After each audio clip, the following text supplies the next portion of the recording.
Assalamualaikum warahmatullahi wabarakatuh. Perkenalkan, saya Anindya Surya dari Prodi Manajemen Universitas Perwira Purbalingga. Saya akan menyampaikan ekonomi makro tentang pengangguran. Langsung aja yuk kita simak video berikut.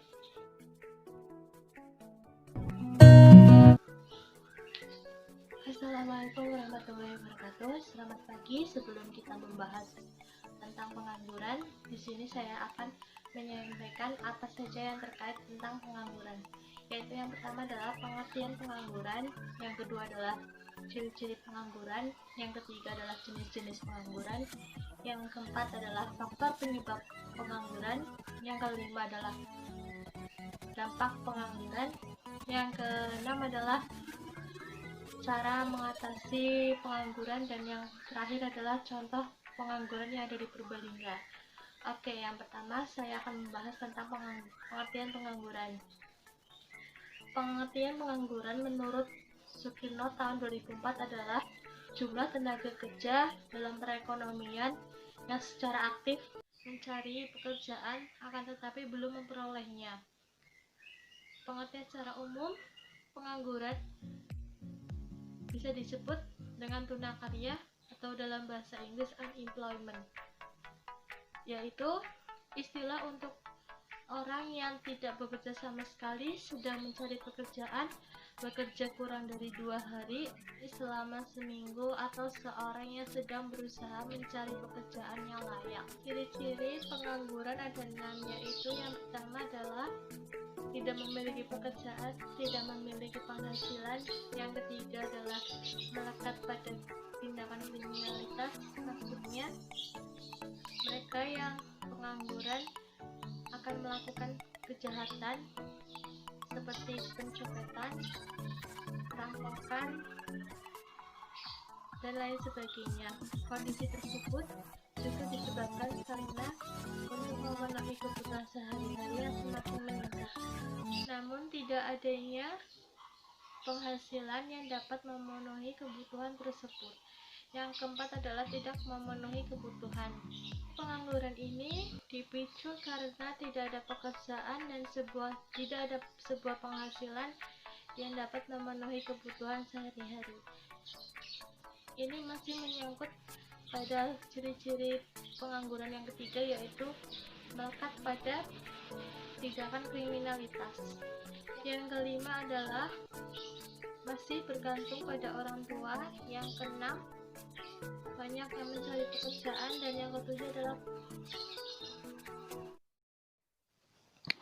jenis-jenis pengangguran. Yang pertama, berdasarkan cirinya, yaitu yang pertama pengangguran terbuka, yang terdiri karena kesempatan kerja lebih sedikit dibandingkan tenaga kerja, sehingga tidak bekerja sama sekali.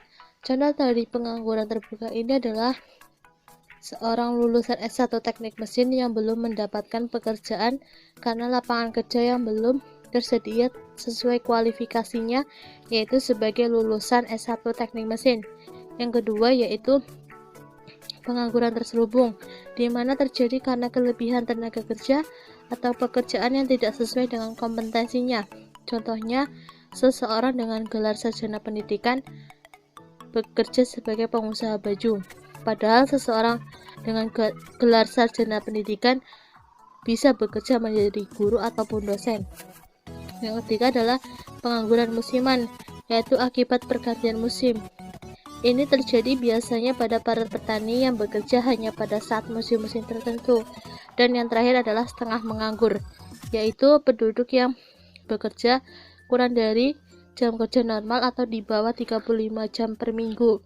Contoh dari pengangguran setengah menganggur ini adalah para pekerja paruh waktu atau part-time, seperti penjaga toko baju, penjaga konter HP, pengasuh anak, dan juga kurir. Dan yang selanjutnya ada jenis-jenis pengangguran berdasarkan penyebabnya. Yang pertama ada pengangguran struktural yang terjadi karena perubahan struktur ekonomi di suatu negara. Contohnya perubahan struktur ekonomi yang awalnya dari struktur pertanian menjadi struktur perindustrian.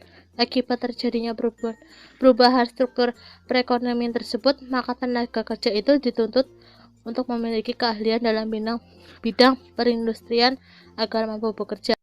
Selanjutnya ada pengangguran friksional, yaitu pengangguran yang terjadi karena tidak ada titik temu antara pencari kerja dan kesempatan kerja. Contohnya adalah seorang pekerja yang bekerja pada pabrik tekstil yang ingin pindah pekerjaan pada pabrik plastik dengan harapan agar bisa mendapatkan yang lebih baik. Yang ketiga, ada pengangguran siklikal, yaitu pengangguran yang terjadi karena menurunnya kegiatan ekonomi, misalnya turunnya permintaan barang elektronik berupa televisi, menyebabkan berkurangnya jumlah tenaga kerja yang bekerja di pabrik tersebut. Dan yang terakhir adalah pengangguran teknologi, yang terjadi karena pergantian tenaga manusia oleh mesin. Nah, contohnya adalah pengolahan tenaga sawah dengan menggunakan traktor akan menggeser tenaga kerja manusia yang masih menggunakan bajak sawah.